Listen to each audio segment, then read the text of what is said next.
we're going to finish out the night with two of my favorite stories. Now, the first one is the story of the James/John Bryce house. Now, this is a very, very haunted house in Annapolis. It's one of the there are basically three main haunted houses that you have to know about when you're talking about Annapolis. Now, there's the Bryce house, there is the William Paca house, and there's the Shiplap house. Now, usually on my tours, I'll bring people by the Shiplap house, but again... I saw the Shiplap house today. Oh, did you really? Yes. Yes, we Okay, can. so we can talk about that a little bit. So I can tell you about the ghost that haunts the Shiplap house if you're curious.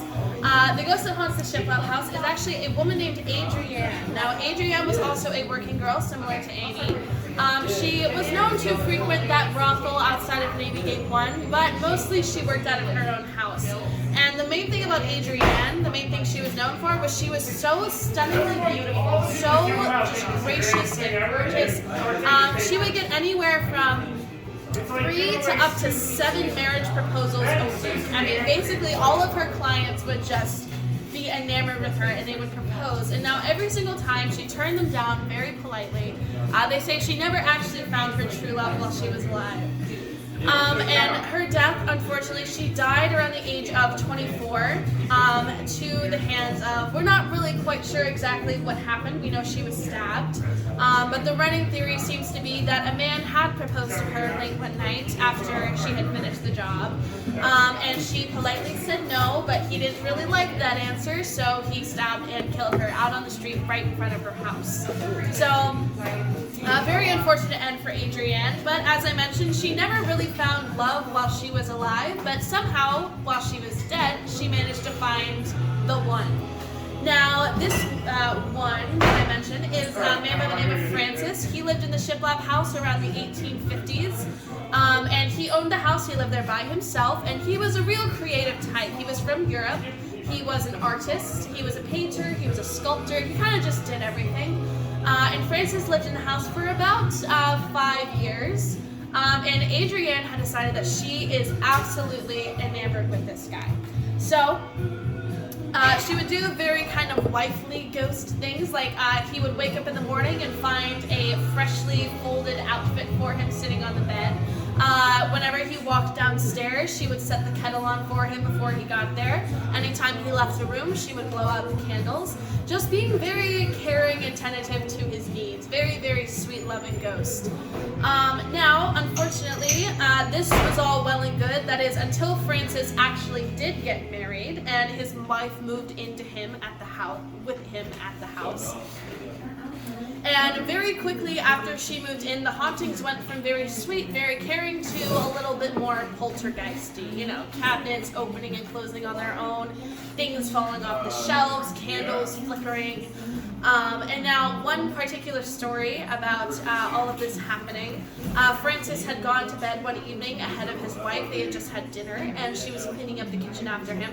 So he gets in bed and he lays down and he blows out his candle, and a few minutes later his wife follows him up the stairs and enters the room with him. And he notes as she walks through the door that she's not carrying a candle, which she finds a little bit odd. But thinks nothing of it, figures she might have left it downstairs. And so she comes into the room and she lays down into bed next to him, saying nothing. And so he kind of like, rolls over and starts to face her and starts to talk to her about the day she's had. Like, oh, like, how was the house today? Was everything all right? Is anything wrong? Blah, blah, blah. And he's trying to talk to her and she's still just radio silent, saying absolutely nothing. And he's trying to get a little frustrated, but he's trying to get gracious with her. So he rolls over and he kind of snuggles up to her, and his foot touches hers, and he remarks, "My darling, you're cold as ice. Are you all right? Is everything okay? Are you sick?" To which she once again says nothing. Now, this goes on for a little while longer until Francis gets so frustrated with the situation that he sits up in bed and he yells, "Are you mad at me, my darling? What have I done to disgrace you?" At which point he realizes his wife is not laying next to him in bed. In fact, she's yelling up at him from the kitchen downstairs saying, "Is everything all right up there?" But then he realizes that there's actually no one next to him. Instead, just a woman-shaped indent in the mattress. And so he screams like a little girl, jumps out of bed, hides in the corner, until his wife comes rushing upstairs, this time holding a candle, and asked him what had happened. And when he told her the story, she was so enraged that apparently they only lasted in the house another 2 months before they moved out and sold it. Now, the house itself still stands. It's used right now as adjacent offices to the Capitol, as a lot of different historical buildings in Annapolis are used. But yeah, so that's the fun story of the Shiplap House. Unfortunately, the Bryce House is a little bit more of a sadder story. There were a lot of kind of really horrible, awful things that happened in that house. Now, it's called the John/James Bryce House. You'll hear it used interchangeably because the original man who built the house was John Bryce. John Bryce was a colonel. He served in the Navy. And his son, James Bryce, later took over the house, and he served on the Senate in Maryland. So as you can predict, very, very public family. Everybody in town knows these guys. They're very rich, they're very snooty, they're kind of just in their own little world, but they're also both public servants, right? Now, unfortunately, the Bryce family was also plagued with mental illness. Now, this is, a lot of their family members suffered anything from, a mild anxiety disorder all the way up to things like schizophrenia, DID, that kind of stuff. And unfortunately, back in the day, we didn't really give much grace to people who suffered from mental illness. Instead, the reaction was either to assume they were possessed by the devil or to be ashamed, right? To be ashamed of them. So the Bryce house, if you've ever heard the stereotype of the crazy aunt in the attic, this is one of those stories that stems from it. So quite literally, whenever a family member of the Bryce family was determined to have some sort of thing wrong with them or be disgracing the family in any sort of way, they would lock their family members up in the attic or the third floor of the house, where they would be never allowed to leave. They would receive about 2 meals a day, only ever talk to servants, and never allowed to go outside. We know of about 13 different Bryce family members that suffered this fate up in that attic. Particularly, there is the story of the crying girl. And the crying girl is another kind of Annapolis legend more than a ghost story for a while, because a lot of times people would, as they were walking past the Bryce house very, very late at night, they would report hearing what sounded like a young girl screaming and crying and begging for someone to come help her. And we've had police reports about this too. Like the Annapolis police have come out to the Bryce house multiple times for multiple different reasons, and every time they show up, there's nothing wrong. That is until they began renovations on the Bryce house, which are still ongoing today. They've been going on for like 10 years. But when they first started, I guess I should say the Bryce house itself is what's called a Georgian 5-part mansion, being that there's a large center section of the house and 2 hallways that lead out into a left and right wing. When they were exploring the left wing of the house in anticipation of the renovations, they discovered a door that had been sealed shut. And when they opened the door, they found the remains of a young girl, probably somewhere around 12 to 13 years old. And they had assumed that she had been locked in there alive and left to die because of the other side of the door there were claw marks and broken fingernails. So, looking back into the Bryce family history, our most likely identity of the crying girl is there was one weekend an aunt and her young daughter, or like a distant cousin of the Bryce family, referred to as an aunt, had come to visit the Bryce family. And they stayed there for about a week. Now, the aunt was recorded to have left the premises and bought property out in Massachusetts, but the daughter was never recorded to have ever left.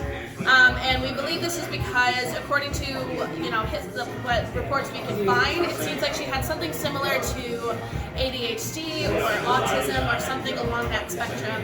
And it seems that the aunt had asked the Bryce family to let her live there, or let both of them live there, as they had come upon financial trouble. Now, it seems the running theory is that after she had asked this, they had let the girl live there for a while, and then discovered that she had this ailment, this ADHD or autism, locked her in a room, and essentially left her there to die. There were also a good amount of grisly murders that happened in the Bryce household, notably Thomas Bryce, who was James Bryce's son, was found one morning wearing his pajamas face down in the library with a fire poker sticking out of his spine. And when they discovered the body, I will say they never found who actually killed him, but the running theory is that because his brother William Bryce had died a few months prior of natural causes, and William's will had stipulated that a couple large sums of money to be left to the servants or the slaves in the Bryce household. Now, Thomas Bryce didn't really like this, and he was currently in the process of undoing that and seeing that the money went to the family instead. And also, after his murder, 7 different servants from the household had disappeared on a whim. Now, we don't know if it was all of them, we don't know if it was none of them, but the most likely explanation is that in order to keep Thomas from taking their money from them, they had killed him and run with the money.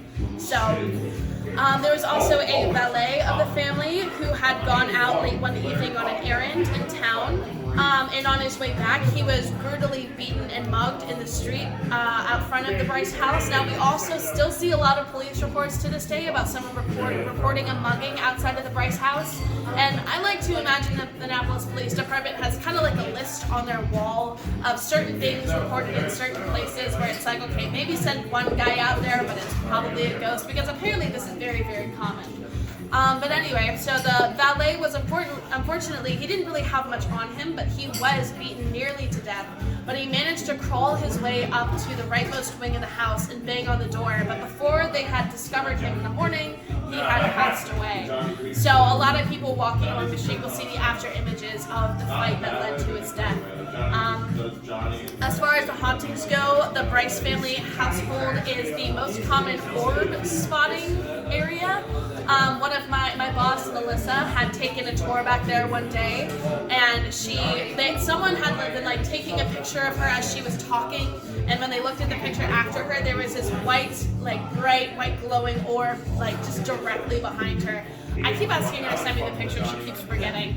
But additionally, we see a lot of, as the story goes, I've never seen anybody in the windows, but I have heard the crying girl before as I'm walking past. But a lot of people say that you'll see certain men in colonial era clothing standing in the windows, particularly the top left and the top right window of the center section of the house. And people like to say that the left side is John Bryce and the right side is James Bryce. And they just stand there and they stare outward. Now, I will say, my old boss actually here, when I worked here, so there's a bartender here, her name is Nikki, and she told me the story one day. She's actually been inside the Bryce house before. So before they started renovations, it was kind of news around town that they were finally doing something with the property. So Nikki and her friend KB decided before they get started, we're going to go in the house and we're going to pick up some souvenirs. We're going to check it out, right? So the first thing she notes when they walked into the house was there was this large spiritual, what she call it? It was a voodoo circle, not voodoo, which there is a distinction. She can tell you, I couldn't, I'm not an expert on that stuff. But a large voodoo circle carved into the floor around the doorway, sort of protection circle. Now, as you know, voodoo and voodoo are both spiritual, as you may know, are both spiritual arts developed by slaves in America. It's a mixture of African spiritualism and Christianity. And also, I will say, one of my biggest pet peeves in watching movies and stuff is, you guys know voodoo dolls, right? The things that you stick needles into, and whoever you made them after will have their arm hurt or something. So, back in actual voodoo and voodoo spiritualism, they do use dolls, but that's not what they're used for. They're actually used, so when a voodoo doctor treats you for the first time, he'll make a doll out of you, and he'll make marks on the doll's body as to where he's treated you before. So if he happens to forget who you are, and then you come in again for a new ailment, he can see what he's already given you and use that to treat you for this new ailment. So, fun fact, if you ever see a movie or a TV show with a voodoo doll and they're stick and poking it, that's not actually how they were used. It's a huge misconception. That's just a pet peeve of mine I have to get out of the way. But anyway, so they go into the house, they go further in, and they decide to go upstairs into the attic. In fact, they later learned the very same attic where those Bryce family members were kept from the outside world. Now, once they get up there, first thing they note is that there's a really weird, large pile of heavy iron chains in the corner of the room. don't think much of it.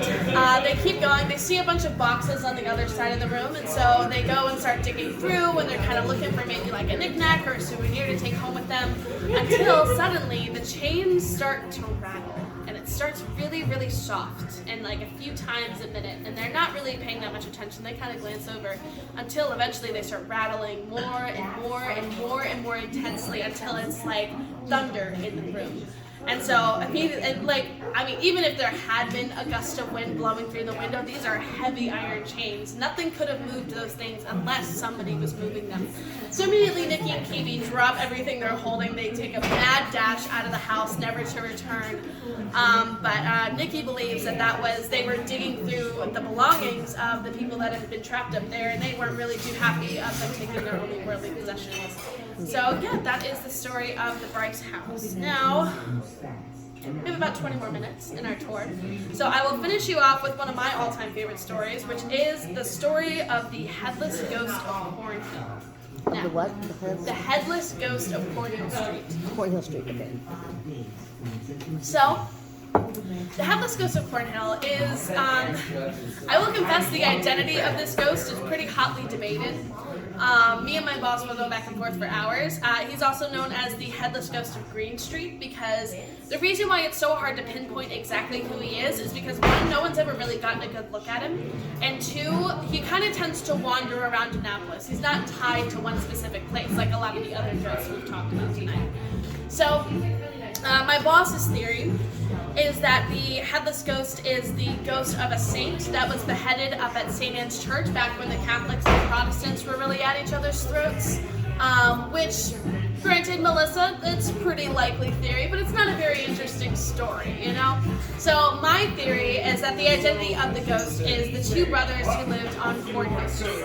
And I will confess, don't be weird about it, I do live on Cornhill Street. So when I learned that I might be a little biased, I want the ghost to be on my street. But as the story goes, back in around the 1830s, there was a family of 4 who lived on Cornhill Street. There was a mother, a father, and 2 brothers. Now, the brothers were about, if we had to estimate, we'd say they were 17 and around 23.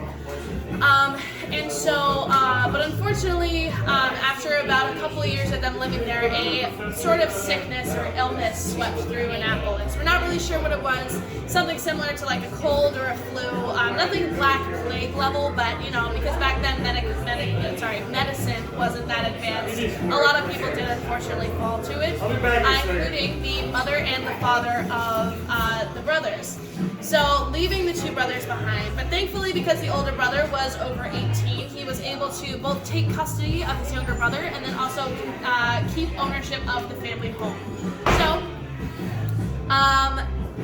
I will confess, I like to imagine they grieved for a good while. They had, a few weeks after the funeral when they were just kind of sad and lost and stuff, but pretty quickly after their parents were out of the picture, they turned the house into basically a frat house. I mean, they were like the #1 party spot in all of Annapolis. I mean, well, because, we've all been to college, right? What's the first thing you do when you're finally out from under parental supervision, right? Probably gonna try to go to a party. Exactly. So, these guys, these 2 boys, they start throwing these parties, and these are not I like to liken them to 17th century frat parties. But they're not like frat parties you guys are thinking about. I mean, there was no jungle juice or loud music or, packed rooms. It was, think more along the lines of lots of prostitutes, lots of fist fights breaking out, and the occasional sword duel. And maybe someone playing a LARP in the corner, So, anyway, and these parties would go on, they wouldn't end, really. They were just a consistent bender.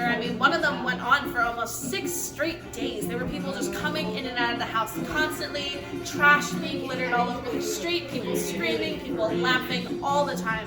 And as you can imagine, the other people who lived on Cornhill Street were not too happy about this development. They didn't really like what was going on. Most of them were in their, 30s to 40s, so they were kind of growing out of that phase themselves. So, eventually, one day, after what was described as a particularly violent-sounding party, all of the neighbors on Cornhill gaggle together and form what I like to think of as like a 17th century HOA or something. And they decide, we've got to put a stop to this, right?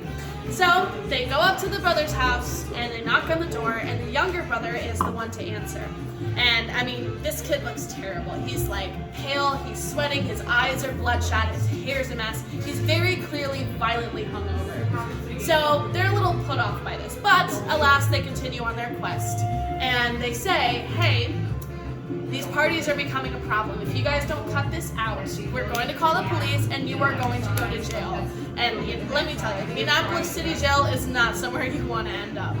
So, the younger brother, and I will say, they had built up this reputation where the older brother was the real party animal, and the younger brother was kind of just along for the ride, you know, maybe a little bit more aware of his immediate surroundings. So, he pretty quickly is like, oh my gosh, I'm so sorry, I know, I've talked to him about it, I promise we're going to get it under control. And the neighbors say, okay, well, we believe it from you, but we need to hear it from the other guy, right? He's the real problem. And the younger brother says, well, I'm sorry, but what you heard last night was me and my brother, we got into an argument. He left for Baltimore this morning. I don't know when he's coming back. So the neighbors, you know, not exactly the answer they needed, but they figure, you know, younger brother's with us, older brother's out of the picture, problem solved, right? So they all go back to their houses, and over the next couple weeks, you know, to the younger brother's credit, there was not a single other party happening at that house. I mean, the street was just quiet. It was calm. And so, unfortunately, though the parties had ended, a new problem had arose, and that being, there was this sort of stench or stink that was hanging around Cornhill Street. Some of you are ahead of me. But, and I will also say, Annapolis back in the day, as with any other like colonial era town, was pretty stinky. I mean, their sewage and trash disposal system was essentially the same, right? Just throw it out to the street, let it wash down to the river with the rain. And not to mention, no one ever wore deodorant, no one ever showered, no one ever shaved. Like, everybody, it was just kind of always stinky around here, which I also will say, I cannot watch period pieces anymore because whenever I see a big party scene, I can only think of how bad it must smell in there. But, I am with you on that one. right? Like, They stunk. It's a curse. I can't watch it anymore. They stunk. Yeah. Okay. But anyway. But, you know, and again, so Annapolis was just always kind of smelly, right? But it became apparent as the hot Annapolis summer weeks went on that this wasn't sewage, this wasn't trash, this wasn't BO, this was the stench of death, of decomposition, right? So the neighbors call the police, and the police go over and they trace it back to the brother's house. And when they get into the house and they look around, they discover a headless corpse buried in a shallow grave in the basement. Now, younger brother, at first he kind of tries to deny, but when they find the body in your house, there's really not much you can say. So he pretty quickly confesses to the crime, and he says, well, the story, the way he told it, was the night before the neighbors had come over, after, if you remember, the particularly violent-sounding party that was described, he did tell the truth. Him and his brother had gotten into an argument after all of their party guests had left. But instead of the argument ending and his older brother leaving for Baltimore, it had actually ended with his brother taking a tumble down the stairs, breaking his neck, and dying. So, the younger brother, in his drunken, stupor, panic, whatever you want to call it, he was absolutely just terrified. I mean, his first thought isn't, oh my god, my brother's dead. His first thought is, oh my god, my life is over. I didn't mean to do this. I didn't try to kill him, but he's dead, and it looks like my fault, right? I mean, he wanted to go to college, he wanted a family, he wanted a life, and he's basically just panicking because it's virtually all over now, right? So he starts thinking, and thinking, and thinking, and he realizes, okay, well, before I get too ahead of myself, first thing that needs to happen is we need to get rid of this body, right? And I will say, when you live in a waterfront town, there's a pretty easy solution to getting rid of a dead body, right? Which is, you know, throw it into the river and let the crabs and the fish take care of it for you. So he starts thinking and he's thinking, and he starts to wrap his brother's body up in some cloth. And then he realizes, wait, there's nowhere that I can go from. I mean, we didn't walk past Cornhill, but it's right around here. But there's virtually no path from Cornhill Street to the water that you can go that doesn't pass through a major city center. I mean, you're either walking straight down Main Street, or you're walking down where all of the bars and taverns are. And I will remind you, back in the day, taverns didn't close at 2 a.m. like they do now. I mean, these taverns would stay open as late as the tavern keepers wanted to keep them open. There was no time of night, no day of the week where he could walk down to the water with a dead body and not be spotted by someone.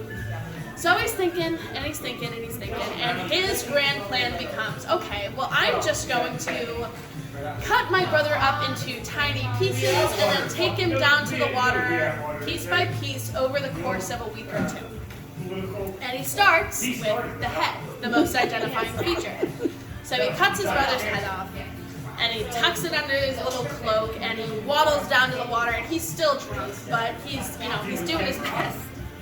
And he makes it down to the water, and there were a few people out that had spotted him, but they just kind of thought he was some old drunk hunchback guy, didn't pay him a second thought. But he said in his testimony, when he released his brother's severed head, and as soon as the head hit the water, he was just overcome with grief, guilt, disgust, regret. I mean, he realized for the first time that entire night that this isn't some random stranger at a party. This is my brother. This is the only family I have left. Mom and dad are gone. I have nobody. How can I do such a heinous thing to someone I, once cared so much about? So he kind of stands there for a little bit, basically completely sobers up, and he makes his way back up to the house, and he sees his brother's bloody, headless corpse laying there on the floor by the stairs.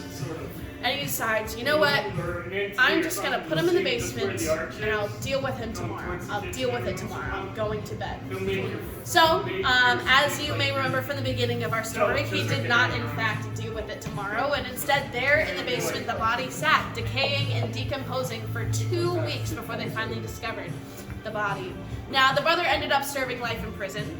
And he died about a year or two into his sentence because the Annapolis City Jail, as I mentioned, was a completely brutal place that very few survived.